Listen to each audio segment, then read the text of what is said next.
Hello, listeners, and welcome back to Burn Your Draft, the podcast exploring the Reed College senior thesis process. I'm Ace Lackey, your podcast producer. In today's episode, you get to hear me act as host for the first time, interviewing Claire Navratil, class of 2025. In honor of the Halloween season, we talk about weird fiction, Reed itself, and a little about the joys of the Reed Library. My name is Claire, and I was in the English department. Specifically, I had a concentration in creative writing, and where I'm from gets a little tricky because my family actually relocated to Wisconsin a couple weeks before I started at Reed. I grew up in California. I spent 17 years of my life there, and then I had about 2 weeks in Wisconsin before I moved to Oregon. So, is that where I'm located? Yes, but I think California is more where I'm from. However, I did just move back to Wisconsin for grad school. So, you said you have a creative writing thesis. What is it about? What's like the book blurb? Yeah, so in terms of blurbs, I've been describing it to people as like a college that eats people, but I think it's so much more than that. But that's like my elevator pitch to make sure that people are actually interested before I go on my whole spiel. I really wanted to explore kind of what it meant to be a college student in this time where I think a lot of the student body was not deeply happy with the administration, and I was wondering, where do we depart from academia and become part of this, capitalist hellscape? And I think I ended up falling into this subgenre called weird fiction, which is where things get so twisty, topsy-turvy to critique capitalism. But basically, it is following primarily a student reporter as she kind of goes to figure out whether or not there's any merit to the idea that there's a secret crypt below the college where all of the previous presidents are buried. And as she continues to learn more about this, we get the point of view of the architect who built the college. We get the point of view of the crypt itself, which is a sentient being that feeds off of the corpses of these presidents. And we get the view of the current president who is trying to figure out what it means that he has signed his body away when he decided to take this job. You need to find this in the library and read it. That sounds incredible. High praise. I had a lot of fun writing it. Did you ask to go down into the steam tunnels as part of this? No, but I did so much research about the steam tunnels, and they used to lead tours in the steam tunnel way back when, and I am so upset I never got to go in there. But I think the way that I was treating the crypt was very much the way that I think Reedies treat the steam tunnels, of like this well, maybe once upon a time it was a thing, but now it's not anymore, and da da da. But yeah, I did do some research into the steam tunnels and figuring out how much the college had talked about them before. And I definitely was like, oh, if only. I don't know if they're still down there, but at least back in like the early 2020s, late 2010s, there were a bunch of garden gnomes in the steam tunnels that had been placed there over the years. Oh my goodness, love Reed. Take us back to why did you end up choosing to go to Reed? Why did you end up choosing to have the major that you did? So I kind of always knew that I wanted to be an English major. I think that was something that was always decided. My mom was an English teacher growing up, and I was always a big reader.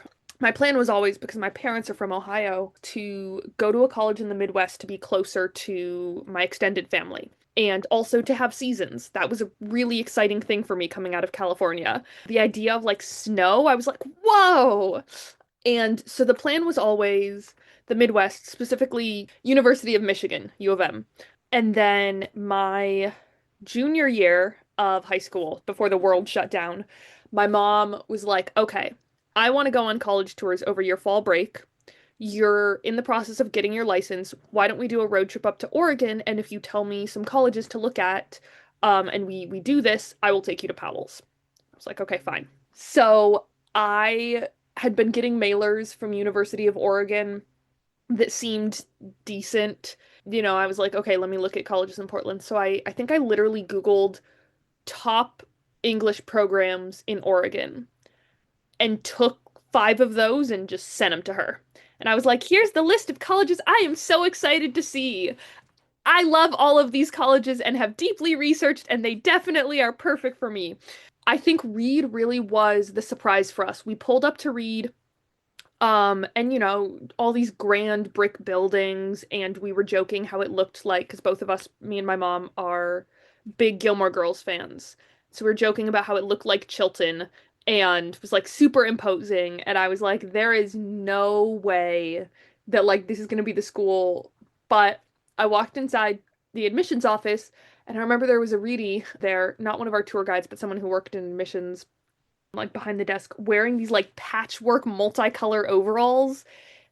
And I was like, oh, this is exactly how my best friend dresses. And I even did almost ask that person. I was a little too shy, but I almost asked her where she got the overalls to like be like, hey, friend. I really, really enjoyed that tour. And I ended up really falling in love with the ethos of Reed. I thought that the idea of de-emphasized grading was really great and was going to be really helpful for me. I think a lot of us come to Reed as burnt out gifted children.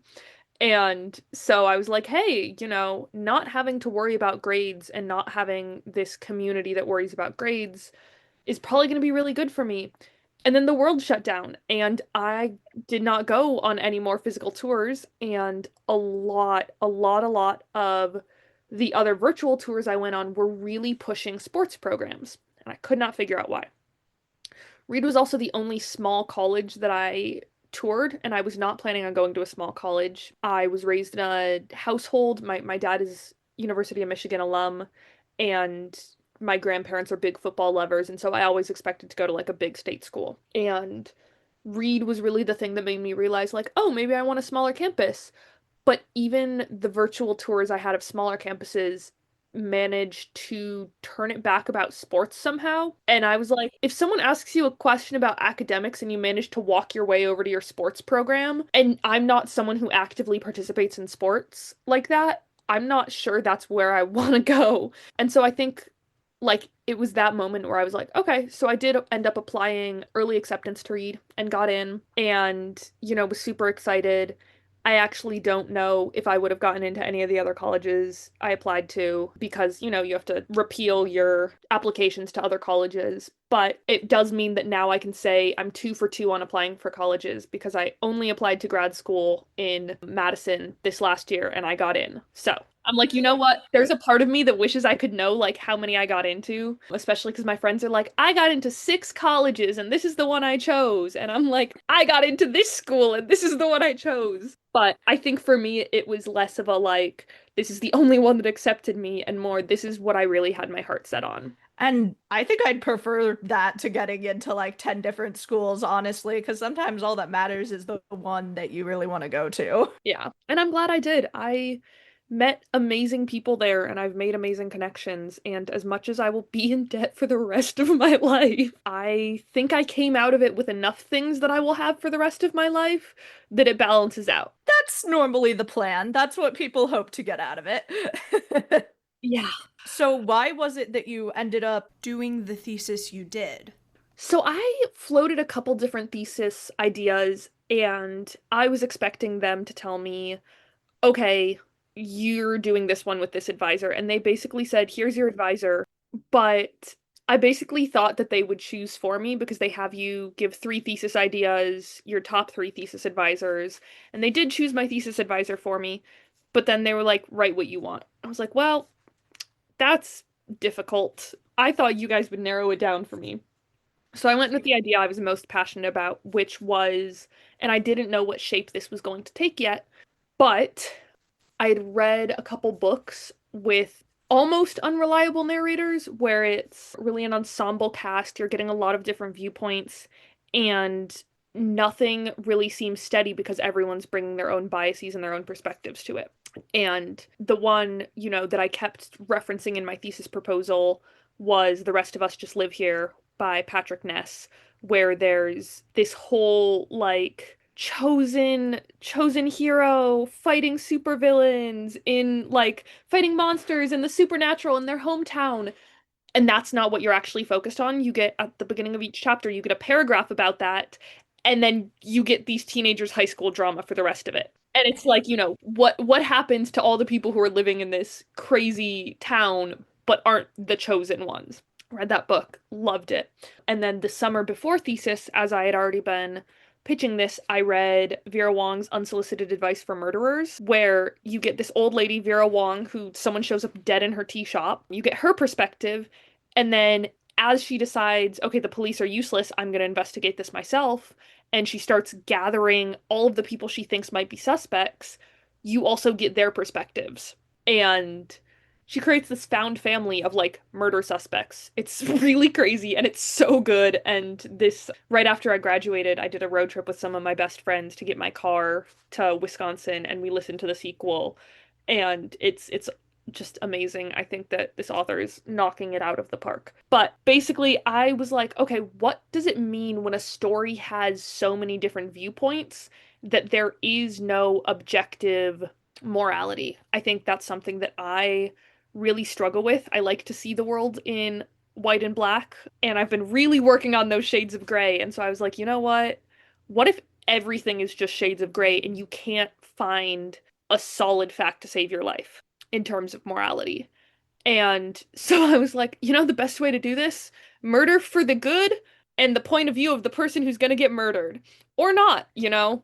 Um, and so that's where I ended up.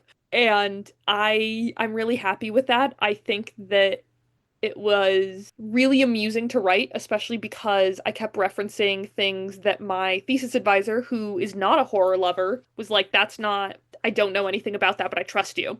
So, like, the Magnus Archives was a big influence. I actually found some of my best friends that read through the Magnus Archives. The movie Ready or Not, the idea of like, okay, well, what happens when we start to question this weird ritualistic thing was a big influence. And of course, these books where there's all this craziness going on and there are just people trying to live their lives, I think were big influences.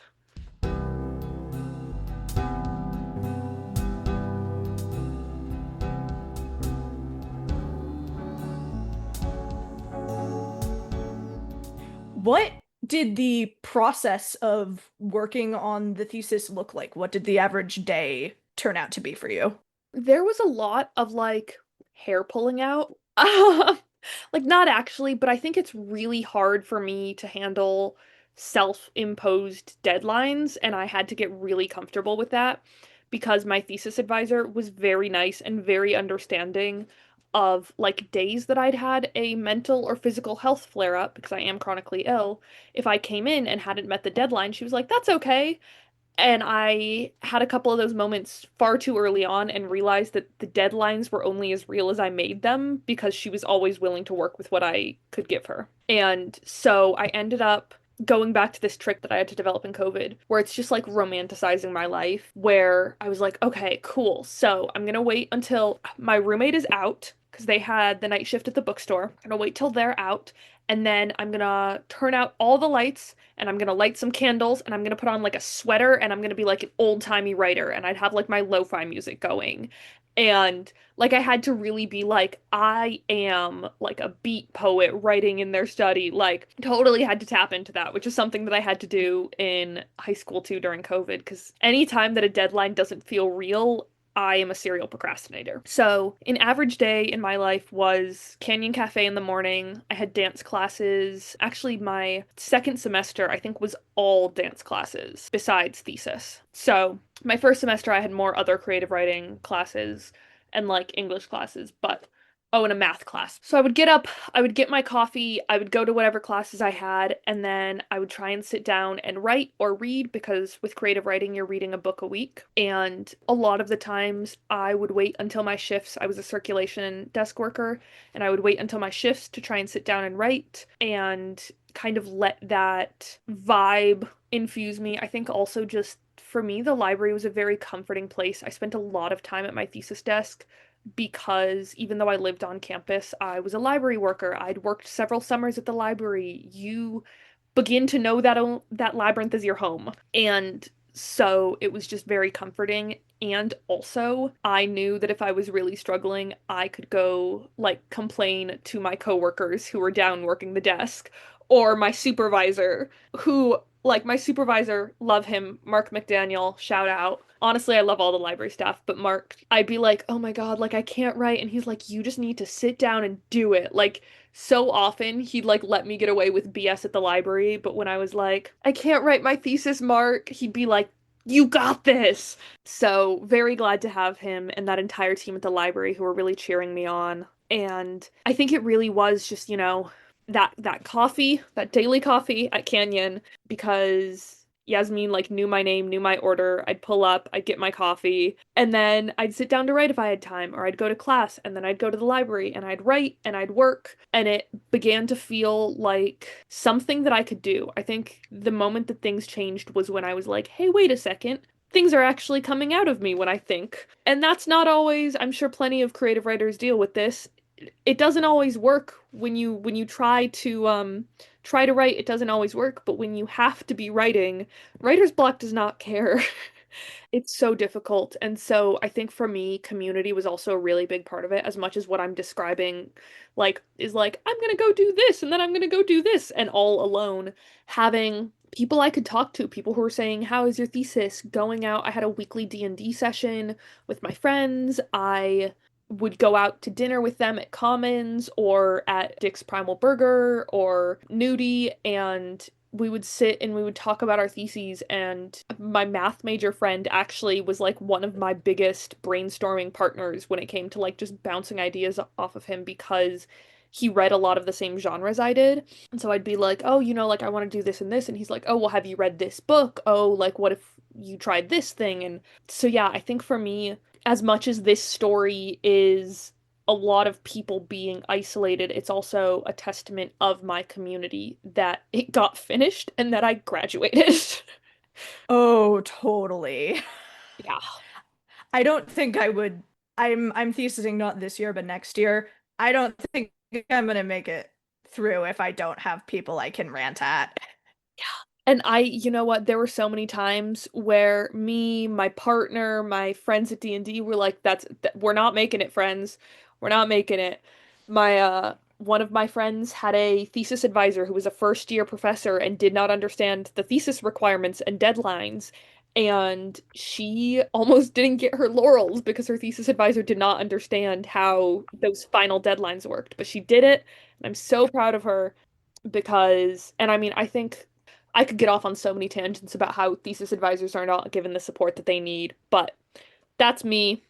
I know the inner workings of this school far too well because I worked library for so many years. But yeah, I think that's one thing that I really loved about Reed and I already miss about Reed is the community. I think that's really make or break. And I think a lot of the people that I've heard from who have decided to leave Reed for one reason or another before they graduate, it's because they haven't been able to find that community for them.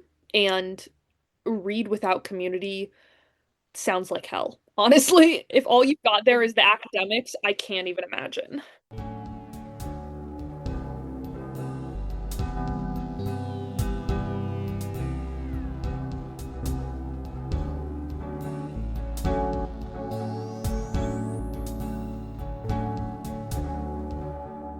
What new skills did you acquire while working on your thesis? I learned how to use Word. Had to learn how to use Word.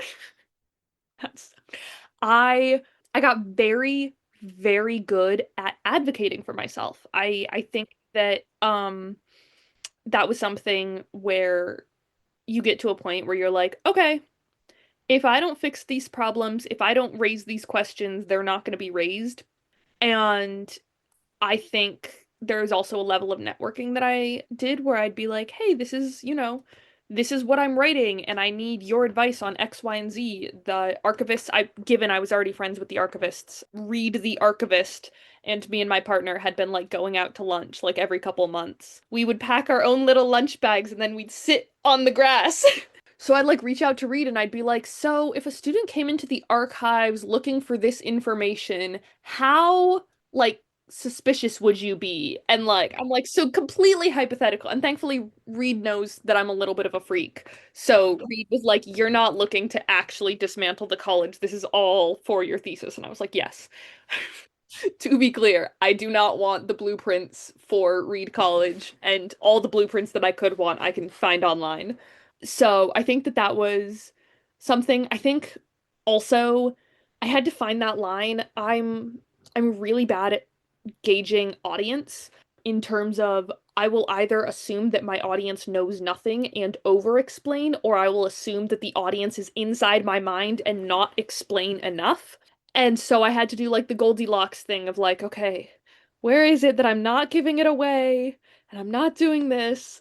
And there were some moments where my thesis advisor would be like, I think you should like try and explain this a little more. And so I'd pull up with a chapter that entirely explained everything in detail. And she's like, so not that much. Roll it back just a bit. We're gonna pick and choose from this chapter. So I think really finding a way to find my audience.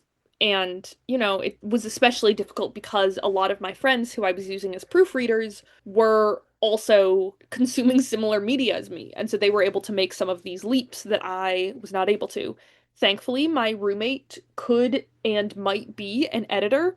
And so even though they knew what was up, they were willing to be like, this you need to figure this out though, because I know what no one else is gonna pick up on that. Um, This might be obvious for people who've listened to the Magnus Archives 3 times, but if you haven't, right. I had to send my thesis advisor. I didn't have to, but she was like, if there's any media you think I should consume, and I'm like, I cannot give you the entirety of the Magnus Archives. That's just not, you have a child. Um, you have a wife and kid. But I sent her some transcripts from a couple of the episodes, and I'm like, these are the key episodes that if I start sounding weird, I might be referencing this. So just if you want to read through these transcripts, like that's probably your best way. So yeah, I think like really trying to figure out advocating for myself, asking the questions that you're afraid of the answers to. Because sometimes you're like, if they ignore this, then I ignore this, and it's just going to make things worse. There were things in my writing where I'm like, this feels like it might be an issue, but no one's bringing it up. And then I'd bring it up, and they were like, oh, yeah, I didn't even notice that. Like, why don't we turn it a little bit this way? Because you have to remember, your thesis advisors are there to help it be better. They shouldn't be there, and I haven't experienced these advisors who are there just to smack you down. They have experience and they want these to be as good as possible. So I think being okay, because it's not even rejection, it's saying, hey, this could be better. Let's work together to make it better. And getting used to that was also something that I am glad I developed because I think now working in a, big girl job, like that's something that I have to be used to because I'm still in a training period where sometimes I have to ask questions and might feel like it makes me look stupid, but it doesn't. It makes things better a lot of the time. yeah. And if somebody thinks that those questions make you stupid, that's them. Yeah, that's a them issue. And I think the best of Reed is always about learning more and being able to grow as a person. I think there are definitely parts of Reed that I did not find those values in, but I avoided those parts. So Yeah. Did you encounter any unexpected challenges during the thesis process, and how did you end up dealing with them? I mean, yeah, I think the most unexpected challenge was actually making that book quota where, you're reading one book a week because I read a lot, but getting to the point where I was balancing reading that much and reading books that were kind of outside my comfort zone, and then also making sure I was writing, also making sure I was doing my academics.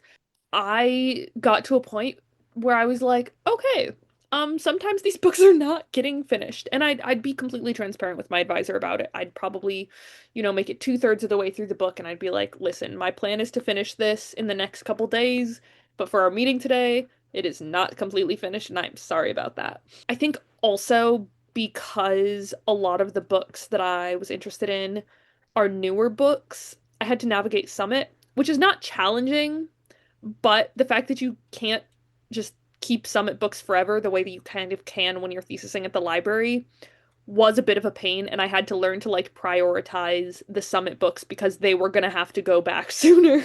And so, at least with a bunch of Summit stuff, if you can go to the actual library, you can actually check it out for longer than if you check it out through Summit. I was doing a research project my junior year, and I just drove over to the University of Portland Library and just checked out books from them because through Summit you can get your own library card. And I had those books for I think the entire semester. If not, like then I returned them because my research project was done, but I could have had them for longer if I needed them. So, life hacks is if it's within a commutable distance, you can probably work around Summit if you have the time in your life. That's very good to know. I think we've already touched on this, but kind of what was the eventual outcome or result of the project, and how is it different than maybe what you expected it would be? So coming into it, I thought these were going to be four self-contained stories, basically. You were going to get one from Olivia, our journalist. You were going to get one from the crypt. He's not the narrator, but he's the one who's seen it all. One from the president, and then I wanted there to be this like amalgamous, maybe like the board of directors, like a character who existed in that board, or maybe like the board as an entity. So I thought these were going to be four self-contained stories. And then I was realizing like I want to be able to check back in with these people as I'm writing. And so that kind of fell apart. For a while, the story was told basically through Olivia. And then I was like, wait, but I do still want these other perspectives. So now it is entwined. It's a bunch of different chapters, I'd say, of one greater story told from multiple perspectives, which was closer to where I started than where I was in the middle, but it still is not what the original plan was. Okay. Why do you think this thesis is important? Did you find out anything new during it? Like, what is the impact of it? I think for me, it's important personally because there are elements of Olivia, especially who are all of my friends at Reed. This is a testament to my time at Reed and this part of my life. I think on a greater level, as much as, creative fiction, I'm sure isn't as like quote unquote important as like some of the more sciencey theses that are featured here, but I think it speaks to the idea that, sometimes you have to be the one who goes looking for answers they don't want you to find. Sometimes you have to stand up. Sometimes it's going to look a little weird to stand up, but persistence can be the best. And also, crazy idea, sometimes the administration doesn't want you to find things and is going to make your life hard if you do. And journalistic integrity is wonderful, and sometimes purposely rooting in the administration's dirty laundry is the best way to see what's actually happening. But that's not relevant at all.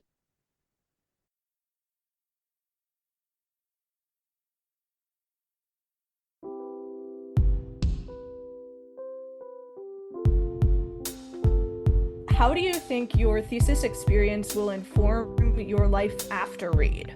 I think like just being able to say, yeah, I did that.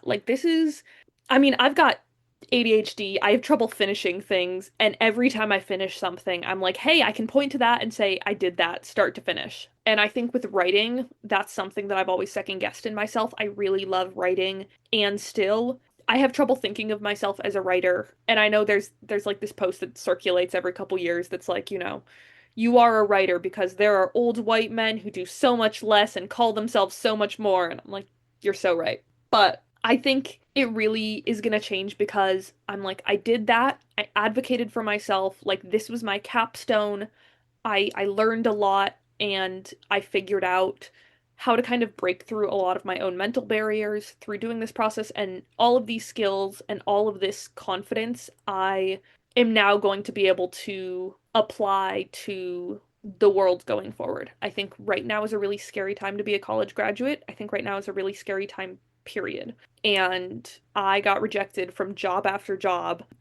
And I ended up cold emailing a place that I would have loved to work, but there was no sign that was like, we're hiring. And I got hired like literally a day later instead of waiting, months for a rejection email. And so I think like a lot of that, like standing up for yourself and realizing you as a human being have merit and have something to say is really exciting. And I think the thesis process gives you the chance to really explore, like, oh, I can be a contributing member of society. And, even for creative writing, it's in a valuable way, I think. I think creative writing is super valuable. I wouldn't be a librarian if I didn't think all forms of writing were, well, most forms of writing were valuable. I think all forms can be valuable. I think people weaponize some forms more than I would like, but In 30 years, what will go through your mind when you read your thesis? oh, probably cringe. I think that's always what happens after 30 years. But, my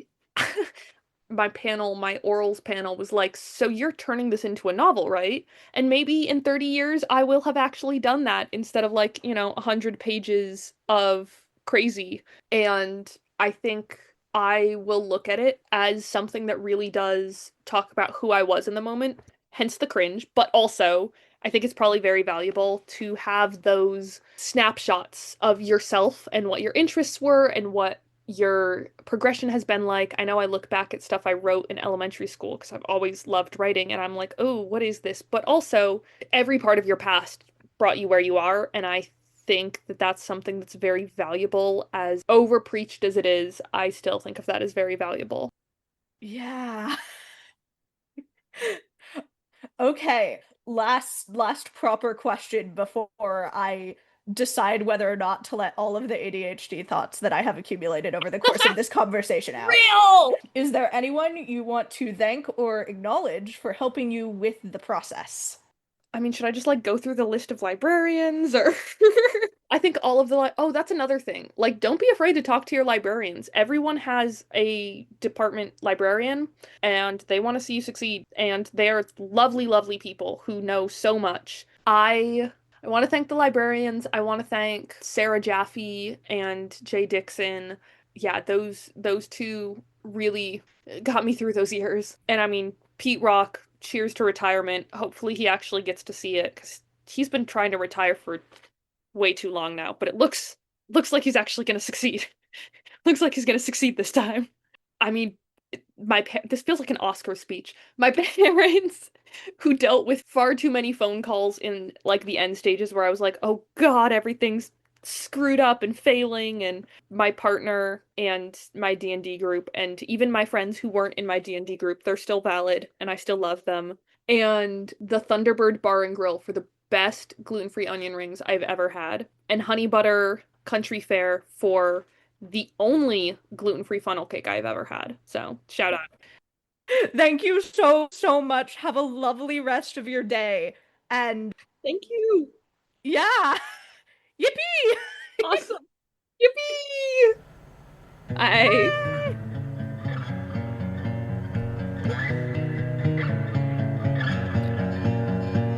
Thank you so much, Claire. It was a delight talking to you, and I hope that grad school has gotten off to a great start. I still need to find your thesis and read it for myself over winter break. If you enjoyed hearing Claire's experience, I hope you'll join us again to hear from more students and alumni about what it means to burn your draft. And be sure to subscribe, check out our X, Facebook, and Instagram pages, and write a review on Apple Podcasts. Burn Your Draft is a production of Reed College and the Center for Life Beyond Reed. Created jointly by students, alumni, and staff, this episode was produced and engineered by me, Reed College student Ace Lackey. Our executive producer is Seth Paskin, class of 1990, with technical advising from Joe Janica. Our project manager is Nate Martin, staff member and class of 2016. Music by Jack Salvucci, class of 2020, and podcast art by alumni Henry Gotchlich and Lillian Pham. This podcast was made possible by a gift from Seth Paskin.